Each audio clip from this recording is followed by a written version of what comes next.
तो अफगानिस्तान पर तालिबान का कब्जा होने के बाद से ही भारत समेत कई देश अपने अपने नागरिकों को वहां से निकालने की कोशिश में लगे हुए हैं।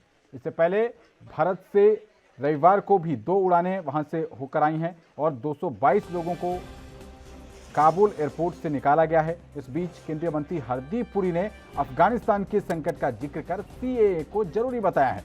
केंद्रीय मंत्री हरदीप सिंह पुरी ने अफगानिस्तान से भारत लाए गए लोगों की खबर को शेयर करते हुए ट्विटर पर लिखा कि हमारे अस्थिर पड़ोस की ताजा घटना और जिस तरह वहां के सिख और हिंदू बुरे वक्त से गुजर रहे हैं वो बताता है कि नागरिकता संशोधन अधिनियम यानी सीएए क्यों जरूरी है।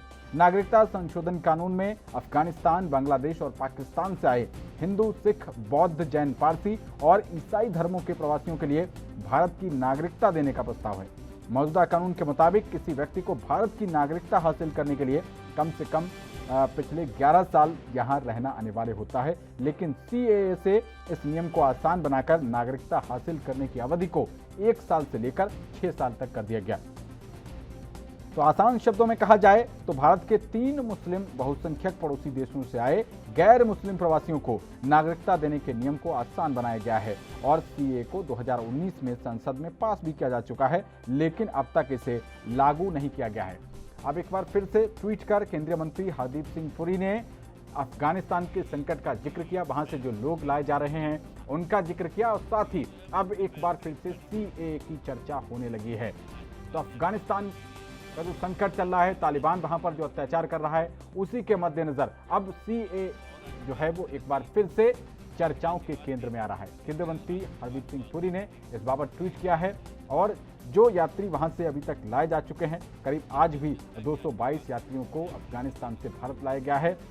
इसी के बीच केंद्रीय मंत्री हरदीप सिंह पुरी ने ट्वीट करके सीएए को फिर से वो चर्चा के केंद्र में ले आए हैं। इससे पहले सीएए पर बहुत ही ज्यादा बवाल भारत देख चुका है, तमाम बहुत बड़े बड़े प्रदर्शन हुए, बहुत हिंसा भारत ने देखी और इसके बाद अब सीएए जो है उसकी चर्चा एक बार फिर से शुरू होने लगी है।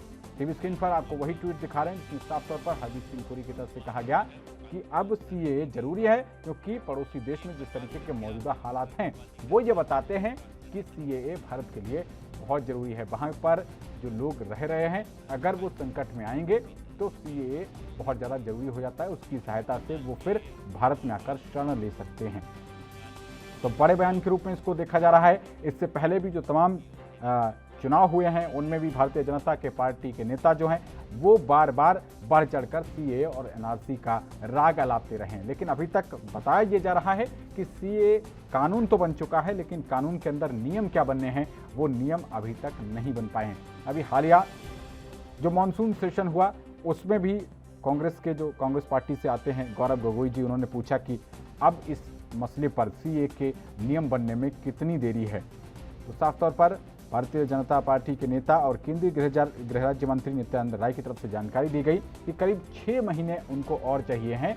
जो वहां की समितियां हैं वो इस कानून से संबंधित नियम बनाने में इतना वक्त उनको अभी चाहिए है।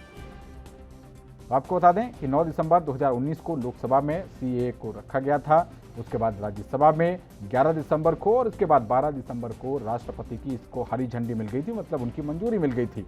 लेकिन इसी के साथ ही कांग्रेस समेत तमाम जो विपक्षी पार्टियां हैं उन्होंने इस पर हो हल्ला मचाया था और केरल, पंजाब, राजस्थान, पश्चिम बंगाल समेत कई राज्यों की सरकारों ने इस नियम के खिलाफ, इस कानून के खिलाफ एक बाकायदा प्रस्ताव पारित करके इसका विरोध किया था। लेकिन केंद्रीय गृह मंत्री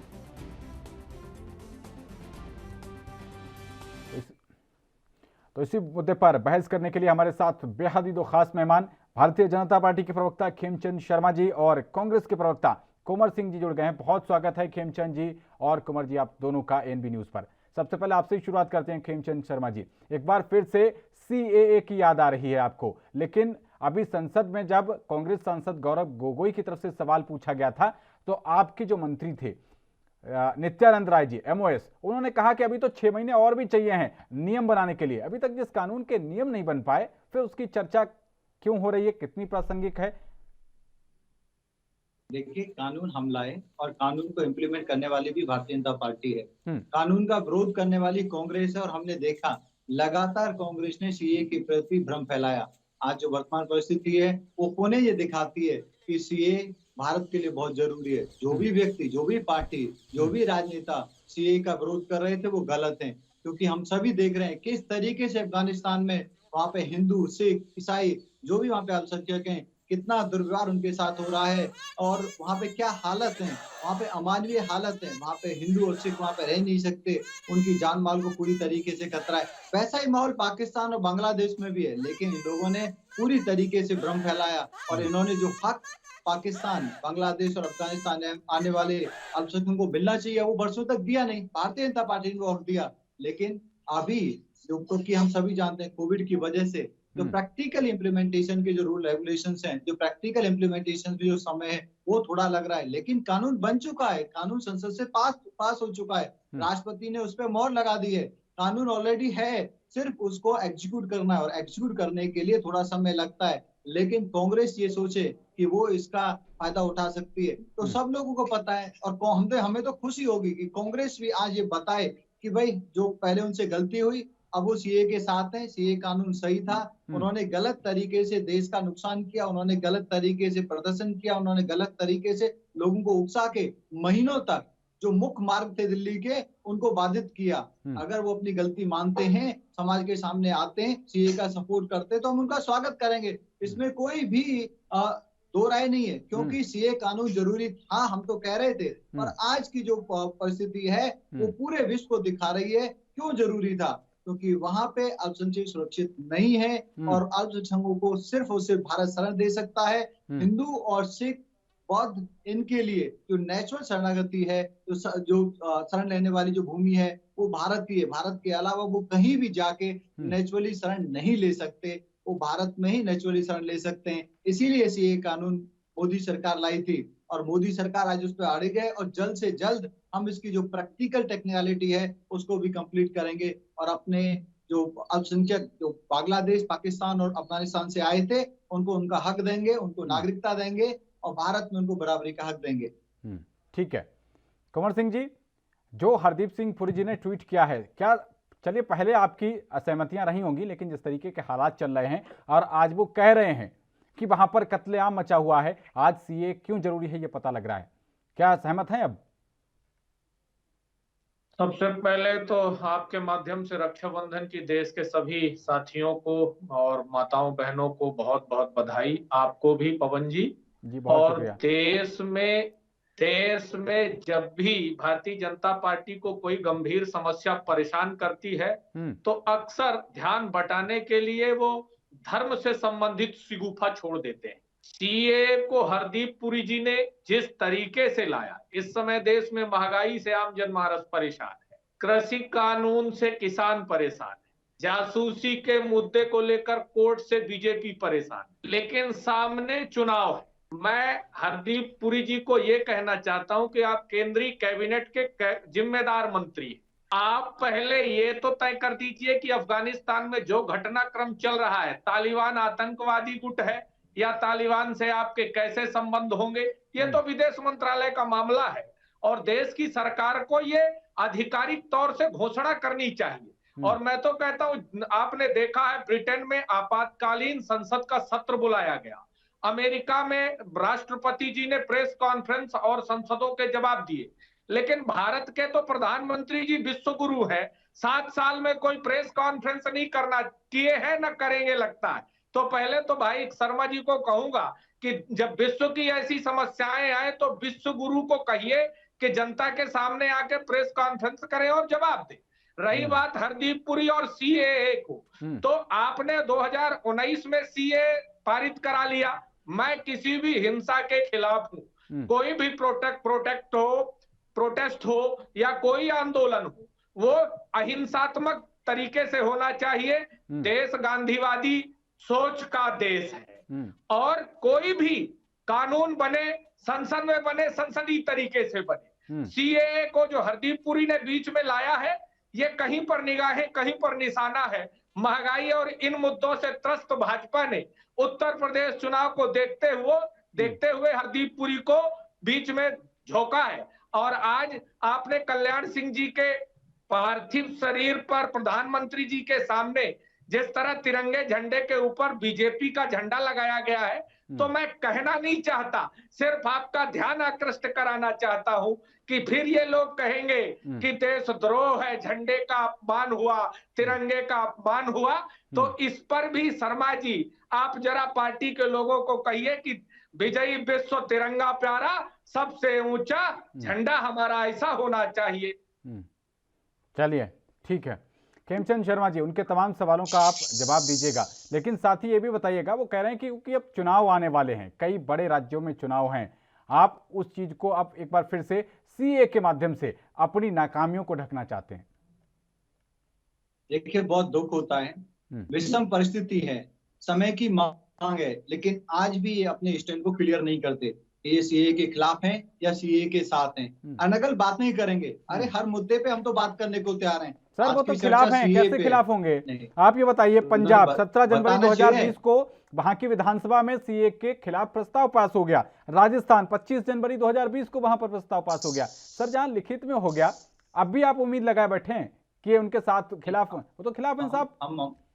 हम उम्मीद नहीं लगाए हुए, यदि खिलाफ हैं तो अच्छी बात है, लेकिन आपने अभी तरुण जी का एग्जांपल दिया कि तरुण गोगोई पूछ रहे हैं कि आप कब तक इसको इम्प्लीमेंट करोगे। गौरव गोगोई आप दोनों ही राजनीति नहीं, सॉरी गौरव गोगोई जी, आपको गौरव गोगोई जी जो पूछ रहे हैं कि भाई आप कब तक इम्प्लीमेंट करोगे, तो आप अपना स्टैंड क्लियर करिए। आप यदि विरोध में हैं तो जनता अब आपसे सवाल पूछ रही है, आप विरोध में क्यों हैं? आज की परिस्थिति कह रही है कि सीए जरूरी था, और सीए को इम्प्लीमेंट करके सीए का कानून लाके मोदी जी ने बहुत अच्छा काम किया। जो अफगानिस्तान में आज की परिस्थिति में अगर सीए कानून नहीं होता और अफगानिस्तान से जो अल्पसंख्यक भारत में आते हैं वो बरसों तक बिना अधिकारों से, बिना बराबरी का जो उनका एक अधिकार है वो भारत में उनको जीना पड़ता है, जिस तरीके से कांग्रेस के राज में उनको जीना पड़ा, और कांग्रेस ने उनको उनका अधिकार नहीं दिया।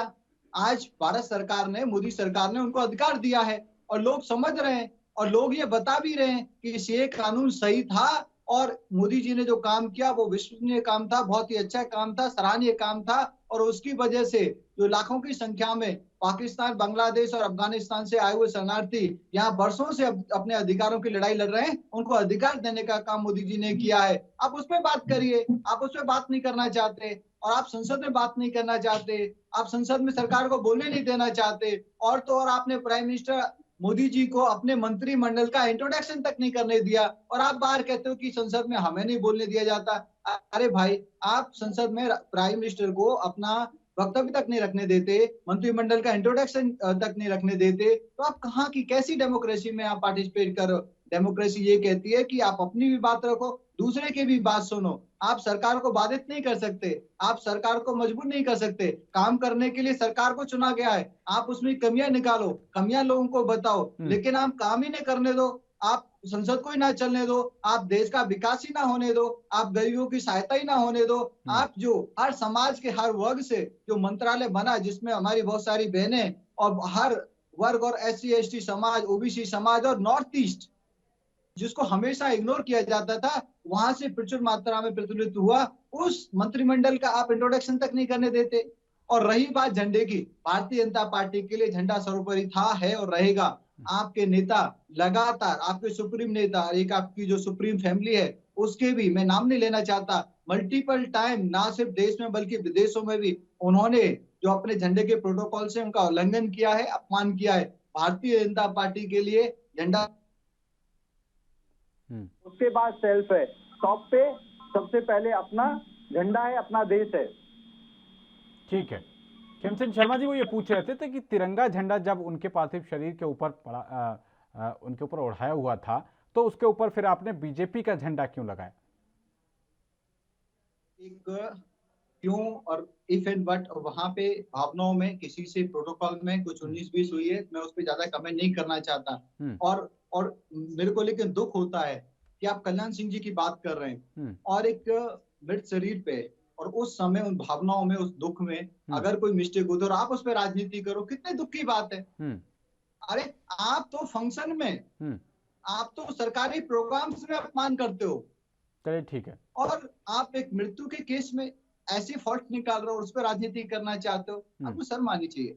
कम से कम ऐसी चीजों पे, ऐसी जगहों पे आपको राजनीति नहीं करनी चाहिए, वहां पे कोई भी। ठीक है, जवाब लेते हैं कुंवर सिंह जी। हालांकि शायद खेमचंद जी को जानकारी ना हो, लेकिन एक पत्रकार होने के नाते जब हम ये सारी चीजें कवर कर रहे हैं, तो मुझे व्यक्तिगत रूप से ये जानकारी मिली कि कल्याण सिंह जी की इससे पहले जीते जी ये इच्छा थी कि जब उनकी अंतिम यात्रा हो और वो पार्टी के प्रति इतने ज़्यादा समर्पित थे, तो उनकी इच्छा थी कि वो पार्टी के झंडे में लिपट कर जाएं। हो सकता है, और यही बताया गया कि जेपी नड्डा जी राष्ट्रीय अध्यक्ष जब वहां पर पहुंचे तो उनकी अंतिम इच्छा को पूरा करने का प्रयास किया गया। अब वो गलत हुआ, राष्ट्र ध्वज का अपमान हुआ, वो एक अलग विषय है। लेकिन अगर इसी विषय पर रहें, हालांकि मैं लौटूंगा, जो आज का मुद्दा हमारा सीएए है, लेकिन आप पर तो यह आरोप लगे कि आपने नरसिम्हा राव जी को जब उनका देहावसान हुआ तो उसमें पार्टी कार्यालय तक को पहुंचने के लिए आपने कई बाधाएं खड़ी की थी। उस समय की आपकी फर्स्ट फैमिली जो कही जाती है, बाधा नहीं आने नहीं दिया दिल्ली कार्यालय में। देखिए पवन जी, तिरंगे झंडे का अपमान की बात अगर हो, उस पर स्टैंड ना लेकर बहुत सारे ऐसे उदाहरण मिल जाएंगे। बीजेपी के अडवाणी जी को देख लीजिए बेचारे, तो मैं उस पर नहीं जाना चाहता। सीए पर बात हो रही है, तो सीए के बारे में कुछ बात स्पष्ट है। देखिए 2 से 3% शरणार्थियों के लिए आप सीए ला रहे हैं, एनआरसी ला रहे हैं। देश के 16 राज्यों ने एनआरसी और सीए का विरोध किया। देखिए बीजेपी का सर, दो वो तरह, ठीक है, लेकिन आज जिस परिप्रेक्ष्य में, जिस संदर्भ में आज जो ट्वीट आया है हरदीप सिंह पुरी जी का, आप देख रहे हैं अफगानिस्तान में क्या हालात हैं, क्या कत्लेआम मचा हुआ है, क्या दोष है वहां के नागरिकों का। अगर वहां पर हमारा देश का कोई नागरिक फंसा हुआ है या जो हमारे यहाँ से संबंध रखता है, उसके फोर फादर्स रहे हैं, जिनका ताल्लुक रहा है हमारे देश से, अगर वो सीए के माध्यम से यहाँ पर आ जाते हैं तो क्या दिक्कत है? लाइए, हमने कहीं विरोध किया क्या आप? लेकिन मैं ये कहना चाहता हूं कि देश की सरकार स्टैंड क्लियर करे। मैं तालिबान या अफगानिस्तान की स्थिति पे नहीं कह रहा हूं, आप स्टैंड तो क्लियर करिए। आपने अमेरिका के कहने पर अरबों खरबों रुपए अफगानिस्तान में लगाए, अब तालिबान का वहां कब्जा हो गया तो वो देश के जो गरीब आदमी के टैक्स का पैसा था वो बर्बाद हुआ। आप सीए के माध्यम से ले आइए, हम कहीं प्रोटेस्ट थोड़ी कर रहे हैं, आप ले आइए, लेकिन आप स्थिति तो स्पष्ट करिए सर कि पंजाब और राजस्थान, जिन राज्यों ने विधानसभा में अपने सीए के खिलाफ कानून पारित किया है, उसमें पंजाब राजस्थान भी है जिसमें आपकी पार्टी की सरकारें हैं। सर कैसे करेंगे और विरोध? नहीं, हम ये कह रहे हैं कि आप एक समान देखिए भेदभाव मत करिए। आप भेदभाव करते हैं तभी तो देश में धार्मिक हिंसा भड़कती है। अब जैसे भाजपा को ले लीजिए, आपने तो कह दिया पंजाब और राजस्थान में पास हो गया। भाजपा को देखिए किस तरह से चापलूसी करते हैं। ये असम में सीए को अपने घोषणा पत्र में रखे, तमिलनाडु में इन्होंने सीए को घोषणा पत्र में नहीं रखा। तो पहले इनसे पूछिए जिनने लागू किया, ये कानून लाए। हम ये कहना चाहते हैं, देश समाजवादी है, देश धर्मनिरपेक्ष है, सभी धर्मों के लोगों को इस देश में रहने की आज्ञा है, देश में रहना चाहिए। आप किसी धर्म विशेष को टारगेट मत बनाइए। आप लाइए, जो संकट में है उनको लाइए, उनको नागरिकता दीजिए, लेकिन आप किसी व्यक्ति विशेष को, धर्म विशेष को टारगेट बना के फिर धार्मिक हिंसा फैलाएंगे, फिर आपके लोग उस पर बयान देंगे, मतलब जबरदस्ती आप विवाद की स्थिति मत तैयार करिए। और सीए को मैं अभी भी कहता हूं, 2 से 3% शरणार्थियों का मामला है, इंटेलिजेंस के माध्यम से आप उसको सुलझाइए बिना परेशानी के। 20 से 30 का गरीब आदमी परेशान होगा, अमीर आदमी तो किस तरह फुल हो जाते हैं। विजय माल्या को बीजेपी ने 2010 में राज्यसभा भेजा था और वही विजय माल्या फुर हो गए। तो बड़ा आदमी परेशान नहीं होगा, पैसे वाला आदमी परेशान नहीं होगा, परेशान होगा 20 से 30 करोड़ गरीब आदमी अपनी नागरिकता सिद्ध करने में। आरोप एक साथ लगा दिया आपने कुंवर जी, लेकिन विजय माल्या के ट्वीट भी आजकल आप शायद फॉलो कर रहे होंगे। क्या दशा, वो क्या कह रहे हैं उस पर भी जरा नजर इनायत करिएगा। खेमचंद जी, तमाम बहुत बड़े आरोप लगाए हैं, लेकिन साथ ही सवाल तो हमारा भी है, पूरा पत्रकारिता जगत का ये सवाल है कि जब भी बात कोई होती है इस तरीके की, कहीं पर भी चुनाव आता है, तो आप फिर इस तरीके के भावनात्मक मुद्दे लाते हैं। कैसे आप जवाब देंगे इन आरोपों का, साथ ही उन आरोपों का भी जो भी कुंवर सिंह जी ने लगाए? खेमचंद जी, चुनाव तो अभी 7 महीने दूर है भैया, 7 महीने में राजनीति में बहुत कुछ हो सकता है, लेकिन ये लोग डरे हुए हैं, इन लोगों को सच्चाई दिखाई नहीं देती। कितनी शर्म आती है। अरे अफगानिस्तान में डर में कौन जी रहा है, पाकिस्तान में डर में कौन जी रहा है? वहां पे हिंदुओं के मंदिर टूट रहे हैं, वहां पे गुरुद्वारों में घुसा जा रहा है, वहां पे गुरुद्वारों को तोड़ा जा रहा है। वहां पे जब धर्म के आधार पे आप देश का बंटवारा कर देते हो और धर्म के आधार पे जब अफगानिस्तान भारत से पुराने काल में अलग हो जाता है, तो वहां पे पीड़ित कौन है, वहां पे धर्म के आधार पे शोषित कौन है, वहां पे हिंदू शोषित है, वहां पे बौद्ध शोषित है, वहां पे सिख शोषित हैं, तो इनको सपोर्ट करना जरूरी है। जहाँ 65 देश मुसलमानों के हैं और धर्म के आधार पर वो अलग हुए थे, उनको भारत में शरण क्यों दी जाए? जब भारत से वो धर्म के आधार पर एक बड़ी जमीन पाकिस्तान के रूप में, बांग्लादेश के रूप में अलग हो गई है, तो धर्म के आधार पर उनको भारत में शरण लेने की जरूरत क्या है?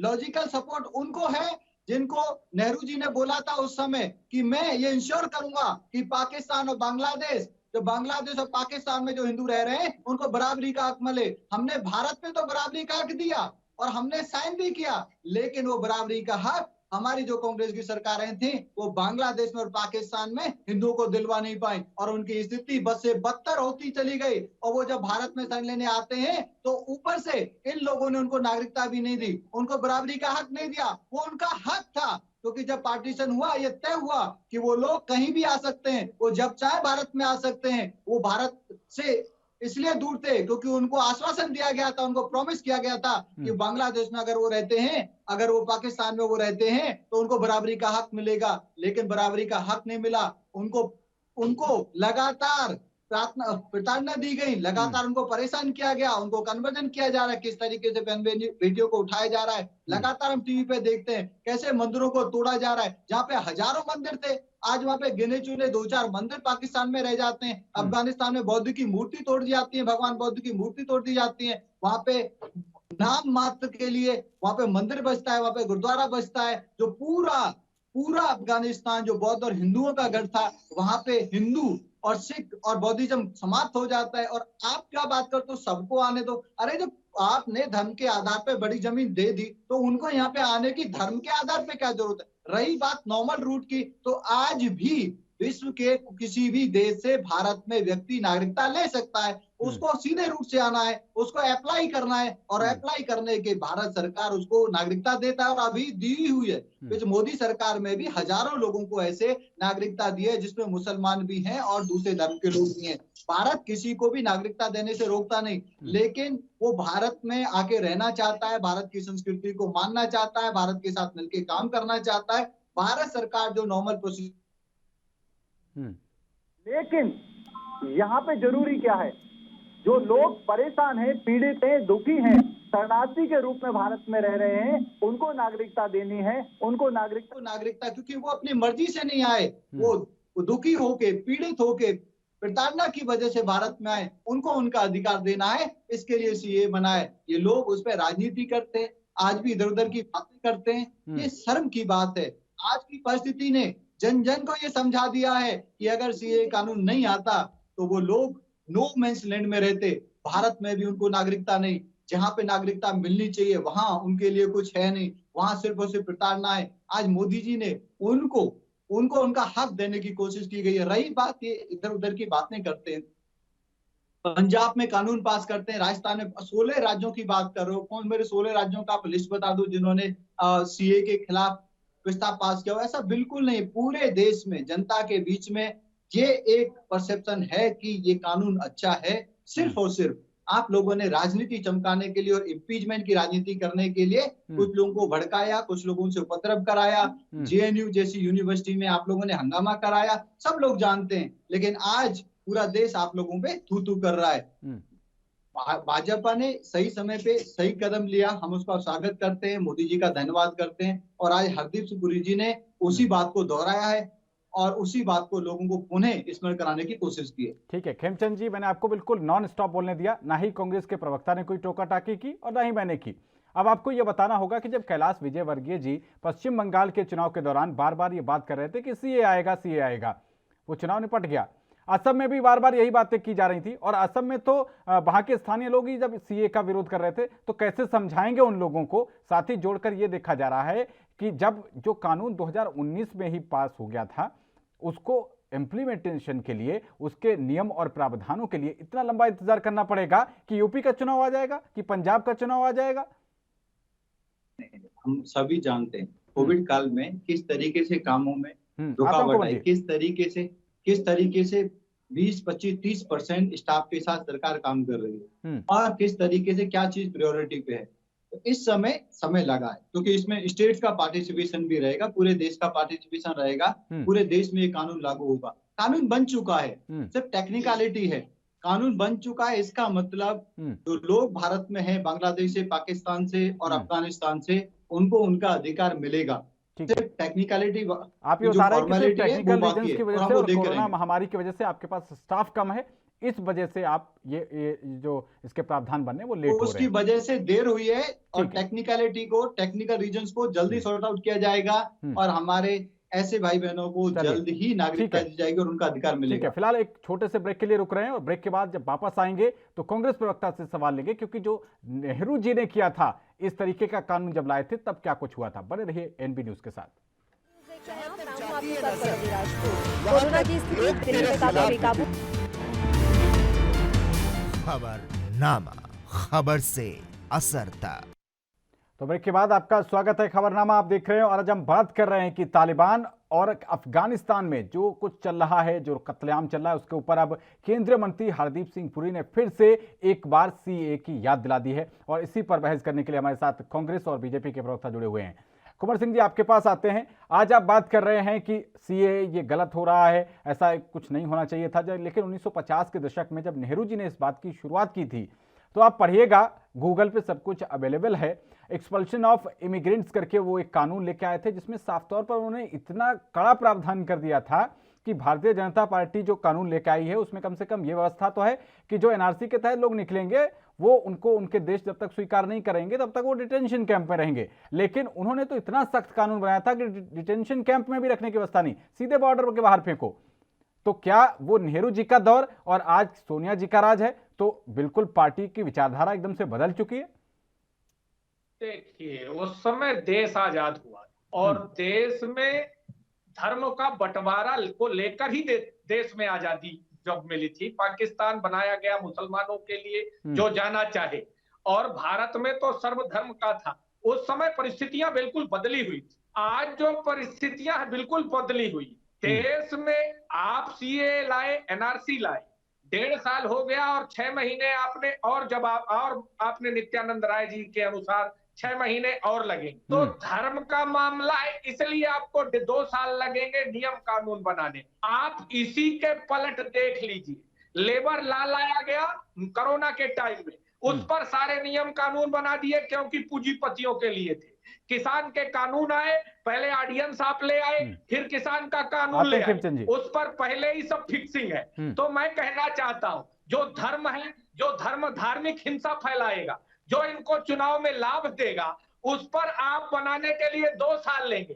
और महामारी का आड़ लेकर की स्टाफ की कमी है, और जो किसानों का गला घोटने का कानून है, मजदूरों के लिए नुकसान का कानून है, शिक्षा नीति आप लेकर आए, उस पर आपके पास स्टाफ की कमी नहीं है, क्योंकि वो किसी ने मांगा नहीं है, आपने थोपा है, आपने चर्चा कर दी। तो मैं एक बात कहना चाहता हूं, आपने खेमचंद शर्मा जी, माननीय प्रधानमंत्री जी ने सरदार पटेल की इतनी बड़ी मूर्ति लगवाई, सरदार पटेल को ये कहकर कि वो देश के लौह पुरुष हैं। लेकिन उस समय जब उन्होंने मूर्ति लगवाई, लोगों ने सोचा कि चलिए ये सरदार पटेल को मानते हैं, लेकिन ठीक मूर्ति के नीचे उसी गुजरात में सरदार पटेल स्टेडियम का नाम बदलकर जब ये मोदी स्टेडियम रखते हैं, तो इनकी देशभक्ति और लौह पुरुष और मानने का ये जज्बा कहां चला जाता है। और मैं एक बात कहना चाहता हूं, ये जिस तरह से ये देश चला रहे हैं,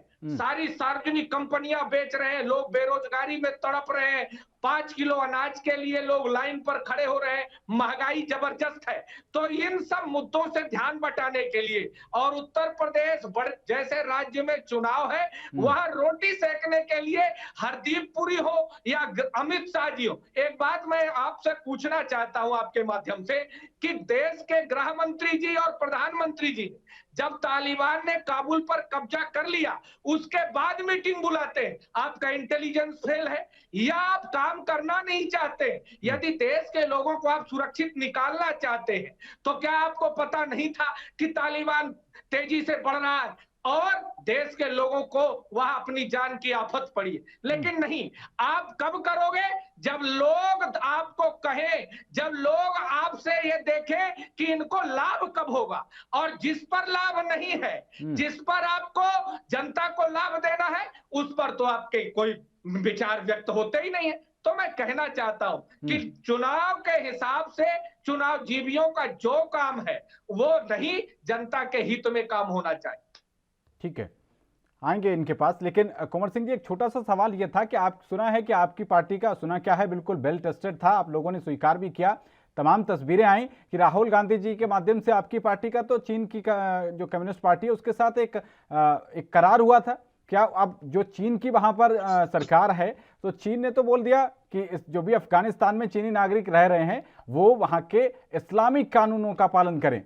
क्या आपको लगता है कि आप उस करार के माध्यम से भारतीयों को कुछ लाभ पहुंचा पाएंगे? अब इनकी पॉलिसी तो फेल रही, ये तो चलिए मान लिया इनकी पॉलिसी तो फेल रही, ये तो फ्लॉप हो गए, इनका इंटेलिजेंस फेलियर हो गया, ये कुछ नहीं कर पाए। आप अब उस एक सेकेंड जो वे खुला है, एक दूसरा दरवाजा खुला है, उस दरवाजे से कुछ मदद पहुंचा सकते हैं?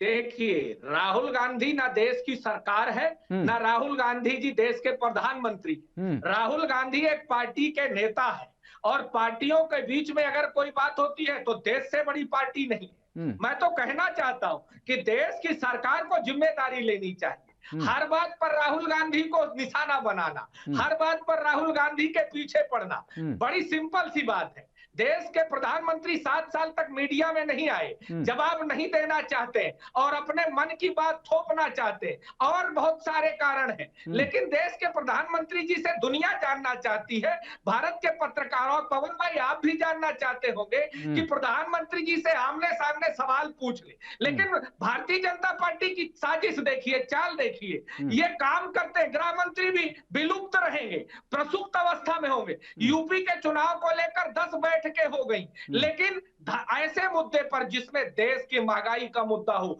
जो देश में पेगासस का मुद्दा हो, या कृषि कानून हो, या लेबर कानून हो, या जिसमें लोगों का लाभ हो, उस पर ना तो प्रधानमंत्री जी ना गृह मंत्री जी की बैठक नहीं होती। तो और आप एक चीज जान ली, मैं आपके माध्यम से कहना चाहता हूं, ये कहते हैं कि जब से भाजपा, ये भ्रष्टाचार नहीं बढ़ा है, भ्रष्टाचार नहीं बढ़ता तो आपके पार्टी का 7 साल में 2200 करोड़ रुपया कहां से आया? अभी निर्मला सीतारमण जी ने कहा नेहरू जी के राजीव जो कांग्रेस पार्टी के बॉन्ड से हम महंगाई नहीं दूर कर सकते। मैं पूछना चाहता हूं कि उनके बॉन्ड से आप कर्जा तो भर रहे हो, पर जो 8 लाख करोड़ आपने पूंजीपतियों का माफ कर दिया, 10 लाख करोड़ राइट ऑफ कर दिया, वो किससे पूछकर आपने किया? उस पर भी स्पष्ट करिए ना। पर नहीं, ठीक है, जवाब लेते हैं। आप तो सिर्फ कांग्रेस पार्टी के लोगों को ये दिखाने में लगे हुए हैं। आप 7 साल हो गए, अब तो सरकार में आ जाइए। आपकी विदेश नीति फेल, आपके असम और त्रिपुरा। ठीक है कुंवर सिंह जी, बहुत आरोप लगा दिए, जवाब लेते हैं। खेमचंद जी, तमाम आरोपों लगाए, साथ ही एक सवाल तो जनता ये भी पूछना चाहती है जो उन्होंने पूछा कि जब वल्लभ भाई पटेल जी की इतनी बड़ी मूर्ति लगा दी, इतना सम्मान कर दिया, उसके बाद एक स्टेडियम का नाम बदल दिया। देखिए, कांग्रेस ने हर इंस्टीट्यूशन, हर खेल का जो प्राइज है, या हर जो नेशनल इंपॉर्टेंस की जो जगह है, जो मॉन्यूमेंट है, उसका नाम गांधी परिवार के नाम पे रख। इनको कोई दुख दर्द नहीं हुआ, इनको बल्कि उसमें बड़ा मजा आता था। अब आपको बताऊं, ये फिर से पुणे लोगों को झूठ बोल के कंफ्यूज करने की कोशिश कर रहे हैं। सरदार वल्लभ भाई पटेल हमारे लिए सर्वोपरि नेता हैं, दो पुरुष हैं। भारतीय जनता पार्टी उनको सम्मान देती है, भारतीय जनता पार्टी ने करके दिखाया। इन लोगों ने लगातार उनका अपमान किया, लगातार उनको इग्नोर किया। जो सम्मान मिलना चाहिए था, सरदार वल्लभ भाई पटेल के परिवार ने भी बोला।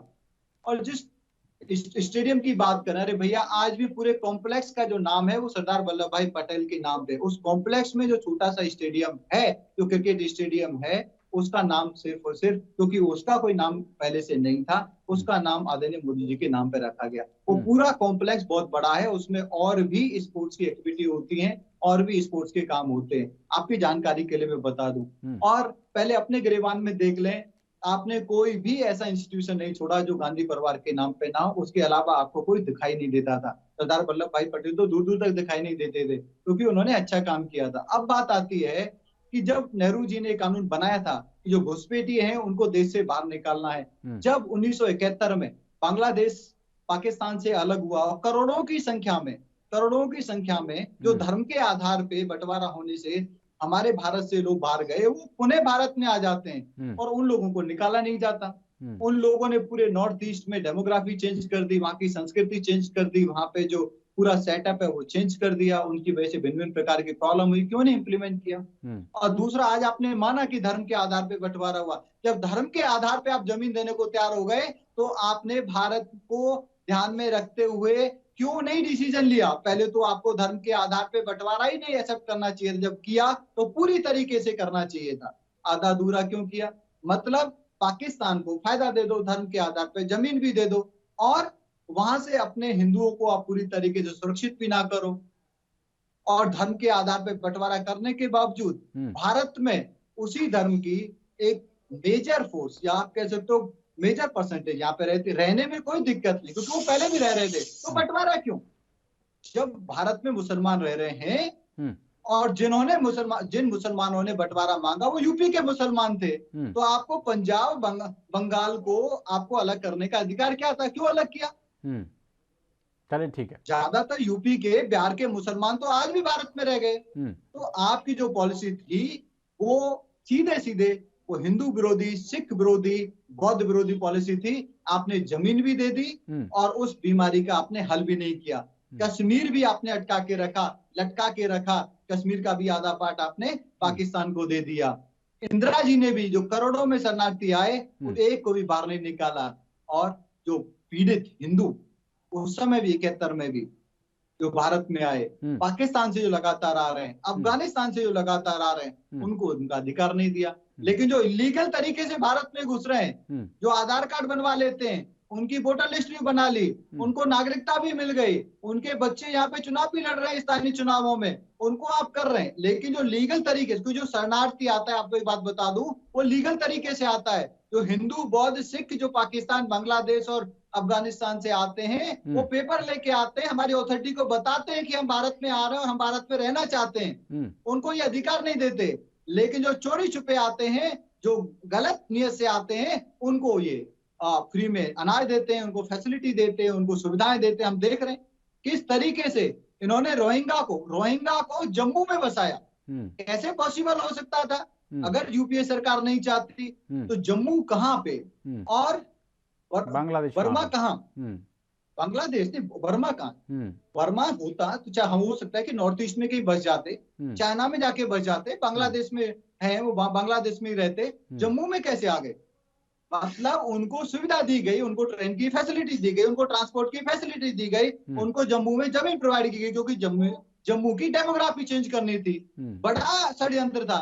ये सब दिखाता है, कांग्रेस के कांडों को दिखाता है। कांग्रेस भारतीय जनता पार्टी पे, नेशनलिटी पे, राष्ट्रवाद पे क्वेश्चन ना उठाए तो अच्छा है, क्योंकि हमेशा हारते रहेंगे, क्योंकि इनकी नीति और नियत उस पर बहुत ही कमजोर है, बहुत ही खराब है। आज भी यदि सकारात्मक राजनीति कर लें, अरे भैया अफगानिस्तान के मैटर पे लगातार यूएन में भी चर्चा हुई है प्राइम मिनिस्टर के नेतृत्व में, क्योंकि भारत अभी यूएन का नेतृत्व कर रहा है, यूएनएससी का, और लगातार इंटरनल मीटिंग हुई है, लगातार मॉनिटरिंग हुई, और आप कह रहे हो कि भारत अपने नागरिकों को ला नहीं पाया। अरे अमेरिका, ब्रिटेन, विश्व की सारी शक्तियां, किसको एक ये नहीं पता कि all of sudden with in a day वो राजधानी पे वहां पे कब्जा कर लेंगे।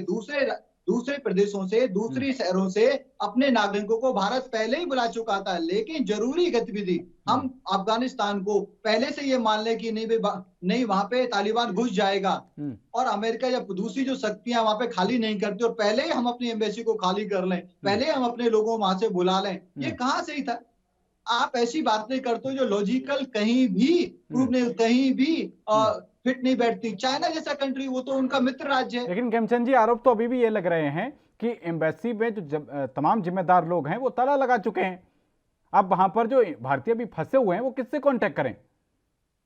नहीं, अभी भारत ने स्पेशल फैसिलिटी दी है, स्पेशल प्लेन के थ्रू लोगों को बुलाया गया है, स्पेशल प्लेन के थ्रू अभी लाया जा रहा है, और वहां पे अपनी अथॉरिटी लगातार संपर्क में है। और मैं आपको एश्योर कर दूं, भारत के नागरिक सबसे पहले इवैक्यूएट होने जा रहे हैं, और लगातार एवैक्यूएशन पे काम कर रहे हैं और उसमें कोई दो राय नहीं है कि हमारे नागरिक पूरी तरीके से सुरक्षित रहने वाले हैं। हर तरीके का प्रेशर भारत सरकार ने बनाया हुआ है। जब तक एक एक नागरिक हमारा वहां से नहीं आ जाता तब तक सरकार चुपचाप बैठने वाली नहीं है। ठीक है कुंवर सिंह जी, आपने तमाम आरोप अभी लगाए, पता नहीं आपको कितने उत्तर मिल पाए, लेकिन एक सवाल मेरा एक छोटा सा सवाल और है मेरा आदरणीय भाई से पूछिए। एक तो हमारी डिबेट बहुत अच्छी चल रही है, आई मस्ट अप्रिशिएट यू, और हमारे काउंटर कांग्रेस के मित्र को भी, कि इन्होंने बोला कि दो पार्टियों के बीच में कॉन्ट्रैक्ट है। भैया आपके ध्यान से मैं दिला दूं, चाइना में जो पार्टी है वही सरकार है, सिंगल पार्टी सिस्टम है, उसी की सरकार है, और पार्टी का महासचिव अगर प्रेसिडेंट से अलग है तो वो प्रेसिडेंट से ज्यादा पावरफुल है। मतलब आपकी जो मित्र वहां पे पार्टी है वही सरकार है। आप जो चाहे वो करते भी रहे और जो चाहे वो करवा भी सकते हैं। जी ठीक है, आगे आप बात करिए। ठीक है कुंवर जी, इनके सवाल का जवाब दीजिएगा। लेकिन साथ ही जब जिस समय सीए के प्रोटेस्ट हुए थे, राहुल गांधी जी, प्रियंका गांधी जी यूपी जा के जो हिंसा में लोग, उस समय पुलिस ने तो ये कहा कि इनकी आपस की फायरिंग में मारे गए, लेकिन आप लोगों ने ये कहा कि हाँ पुलिस की बर्बरता का शिकार हुए। उन लोगों को जब उनसे जाके मिल रहे थे और मुआवजा की भी बातें वो सब चल रही थी, आज वही सब कुछ मंजर जो है वो अफगानिस्तान में देखने को मिल रहा है। अगर वहां से जो लोग आते हैं और इस सीए के नियम के मुताबिक अगर थोड़ा बहुत उनको फायदा मिल जाता है, उनकी तकलीफें कम हो जाती हैं, तो इसमें क्या दिक्कत है? देख पवन जी, इनसे पूछिए ना, आज अफगानिस्तान में स्थिति कैसी बन गई है, गलती किसकी? आज वहां नागरिक, अगर एक भी हिंदुस्तान का नागरिक मारा जाता है तो गलती किसकी? आप भरी निद्रा में सोते रहते, आपको पता ही नहीं चलता। आपने अरबों रुपया वहां लगाया है और आपको पता ही नहीं है। क्यों? क्योंकि आप तो दूसरे की आंख से देखना पसंद करते हैं। अमेरिका जो करेगा आपको, आप अपनी नीति बनाइए। इससे पहले भी कितने ऐसे खाड़ी देशों में और तमाम देशों में संकट हुए हैं, लेकिन भारत की दूरदर्शिता ने वहां के लोगों को बचाया। आज देखिए वहां जो सिखों के गुरुद्वारे हैं, वहां लोग रुक कर अपनी जान बचा रहे हैं। एम्बेसियां बंद हो गई हैं, जब दूतावास बंद हो गए हैं तो लोगों को कैसे वहां ये बचाएंगे? लेकिन एक बात जान लीजिए, ये अजीत डोभाल जी जो एनएसए हैं, ये तो खुद ही, इनके बेटे विवेक डोभाल, जहां तक मुझे जानकारी है, वो इंग्लैंड की नागरिकता है, सिंगापुर में रहते हैं और एक कंपनी है उनकी केमैन, वो पाकिस्तान में उनके पार्टनर है। तो ये तो अपने इनके लोग जो हैं, ये विदेशों में अच्छे संबंध बनाए हुए हैं और इनको देश दुनिया से लेना देना नहीं। आप आज कह रहे हैं हम सुरक्षित निकालेंगे, अगर ये तालिबान के काबू लाने से पहले ये चाहते तो 10 दिन के अंदर भारत के आने वाले, जो भारत के वहां निवासी हैं, उनको बुला लाते और कोई परेशानी नहीं होती। लेकिन देखिए, जनता के हित के तो बात ये करेंगे नहीं ना, इनको तो लाभ लेना। और आज उतने संकट में हरदीप पुरी जी सीए की बात कर रहे हैं, आप लाइए, लेकिन आज जो वहां गुरुद्वारा में लोग रुके हुए हैं, जब वो भारत आएंगे फिर यही भाजपा के लोग उनको खलिस्तीनी, टुकड़े टुकड़े गैंग, आतंकवादी कहेंगे, फिर कौन जवाब देगा?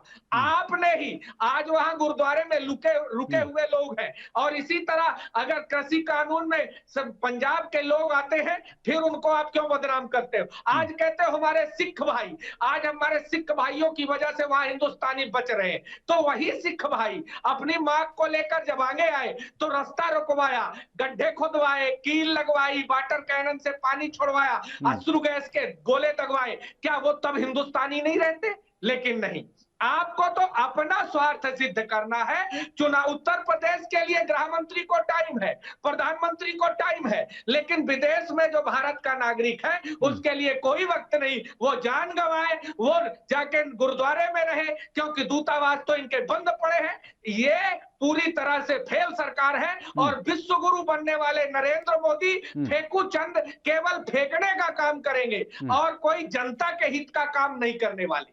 ठीक है कुंवर जी, आपने एक अजीत डोभाल के ऊपर भी सवाल उठाया था, आप चेक करिएगा कि अजीत डोभाल जी को नियुक्ति जो है वो कब मिली थी, वो वर्ष क्या था, उस समय कौन सी पार्टी सत्ता में थी और क्या कुछ अभी की बात कर रहा हूं। उनके लड़के ने इंग्लैंड की नागरिकता हासिल करके और सिंगापुर में रह रहे हैं वर्तमान में। ठीक है खेमचंद जी, तमाम आरोप लगाए गए हैं। बारी से सबसे पहले तो बहुत ही दुखद है कि इन्होंने अजीत डोभाल पे बिना किसी प्रूफ के, बिना किसी एविडेंस के अनगल आरोप लगाएं, बहुत ही दुखद है। मैं इसकी निंदा करता हूँ। पहले एविडेंस होना चाहिए, तब ऐसी शख्सियत का आरोप लगाओ जिसने पूरा जीवन अपने देश के लिए लगाया है और सभी उनकी क्रेडेंशियल्स पर विश्वास करते हैं, उनका मान करते हैं, उनका सम्मान करते हैं। रही बात, ये किसानों की बात करते हैं, सिखों की बात करते हैं। आपको पंजाब में रेलवे ट्रैक पे बैठे हुए सिख नहीं दिखाई देते? वो पंजाब सरकार से महीनों से मांग कर रहे हैं कि हमें आप अपने जो गन्ना जो हमने आपको बेचा है, जो चीनी मिलों को बेचा है, उसका भुगतान करा दो, उसका प्राइस रिवाइज कर दो। वो दिखाई नहीं देते। सारा किसान तो कहीं के किसी को दिखाई नहीं देते। अगर पंजाब के इनको नहीं दिखाई देते तो यूपी के योगी जी को दिखाई नहीं देते। सर किसान तो हर जगह बदहाल है। ऐसा नहीं, आप सुनिए। एक भी सहानुभूति का शब्द निकला हो 9 महीने से। ठीक है, आते हैं कुंवर जी, आपकी बारी पे नहीं बोले थे वो किसान वो सिख दिखाई नहीं देते। रही बात, अरे सीए तो कह रहे हैं ना कि हम सिख को नागरिकता देंगे। हमने तो सिख को इग्नोर किया नहीं। आप जनरलाइज करके हिंदू, सिख, बौद्ध को मारना चाहते हैं। आप तो चाहते ही नहीं कि उनको नागरिकता मिले। आप तो कहते हो सबको दो। मतलब हम अफगानिस्तान में जितने भी वहां पे मुसलमान पीड़ित हैं, वो सारे के सारे भारत में आ जाओ, भारत में नागरिकता ले ले। तो उनको जमीन किस लिए दी? पाकिस्तान में यदि पीड़ित मुसलमान है, वो सबको हम भारत में बुला लें। और जो इलीगल यहाँ पे लाखों की संख्या में आए हुए हैं और करोड़ों की संख्या में बांग्लादेश से आए हुए हैं, अगर उनको नागरिकता दे दें तो वो बांग्लादेश की और पाकिस्तान की जमीन किस लिए दी? लेकिन सर बात तो ये भी उठेगी खेमचंद शर्मा जी कि आप उतनी इच्छा शक्ति नहीं दिखा पा रहे हैं। जिस कानून का जिक्र मैं कर रहा था 1950 के दशक में, नेहरू जी जो लाके इंप्लीमेंट करने की बात कर रहे थे, आप तो उसके बारे में सोच ही नहीं पाए। सोच सकते हैं सर, घुसपैठिया कोई भी हो, उसको डिटेंशन कैंप में नहीं मिलेगा, उठा के बाहर बॉर्डर के बाहर फेंक दिया जाएगा। आप इतनी इच्छा शक्ति कहां दिखा पाए अभी तक? आपको उसके पीछे भी बताता हूँ। उस समय घुसपैठिया कौन था? 50 में तो पार्टी से 47 में पार्टीशन हुआ था। उस समय देश स्टेबलाइज नहीं हुआ था। ज्यादातर भारत में हिंदू आ रहे थे। उस समय तक मुसलमान नहीं आ रहे थे। उस समय तक भारत से मुसलमान जा रहे थे और भारत में हिंदू बांग्लादेश और पाकिस्तान से आ रहे थे। उस समय पाकिस्तानी था, बांग्ला। आप सुन लीजिए, प्लीज सुन लीजिए। उस समय घुसपैठिया कौन था? आप कोशिश करिए ना, उस समय घुसपैठिया कौन था? पाकिस्तान से आने वाले हिंदुओं का। खेमचंद जी माफी के साथ आपको रोक रहे हैं, तो बहुत शुक्रिया। वक्त की कमी है, माफी चाहेंगे। कुंवर सिंह जी और खेमचंद शर्मा जी, आप दोनों का बहुत शुक्रिया एनबी न्यूज पर समय देने के लिए।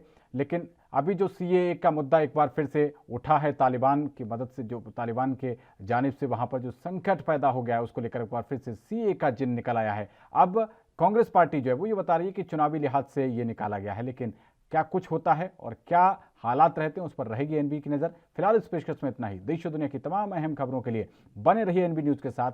नमस्कार।